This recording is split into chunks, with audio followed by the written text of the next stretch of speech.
गोटे छोट कथा बहुत सुंदर कथा निहाती शुणु। गोटे मेलार भिड़ भितर गोटे मेलार भिड़ जो मेला जो लगी थाए बालीजात्रा लगी थाए। बालीजात्रा रे आपण जानिथिबे छोटरू बुढ़ा पर्यंत समस्त थरे न थरे से मेला रे बुलिया को बहुत इच्छा थाए। से मेलार भिड़ सेते बेले पर्यंत बहुत सुंदर लगे जेते गोटे छोट छुआ तार अपना माने आपणकर माने ता बापा माँ हो कि निजर परिवार लोकंकर हाथ जो धरिकी से मेला बुलू थाए से मेलाटा ताको बहुत सुंदर लगे।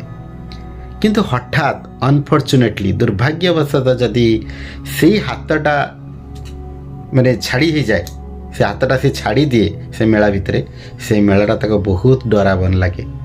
से मेलाटा ताको बहुत भयानक लगे जे मु मेलारू केमती बंचिकी जाइकी माने सुरक्षित भाव में मो घरे लोक पाखे पहुँची पारिबी कि नहीं बहुत डरावन लगे। जो मेलाटा बहुत सुंदर लगुला से मेलाटा पुणी डरावन हो जाए। तो कथाटा हूँ से टाइप इ दुनिया इ लोकबाक इ संसार इ सब प्रकार मटेरियलिस्टिक लाइफ आमको बहुत सुंदर लगे जे पर्यंत आम आम आपणकर साथी अच्छा आम आपणकर हाथ धरिकी चलुँच। कि जितेबले आमर आपणा मानकर हाथ छाड़ी जाए से समय ये दुनिया भी आमको सेमती डरैवा को चेष्टा करे सेमती आमको डरावन लगे।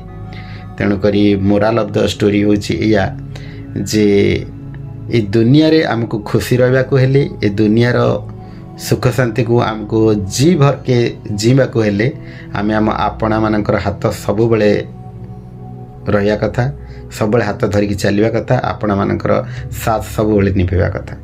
जदि कथाटा आपन मन को पाई ताले निहाती गोटे लाइक शेयर सब्सक्राइब करेंगे नहले आपण मतामत कमेंट से जनइबे। ओम साई राम।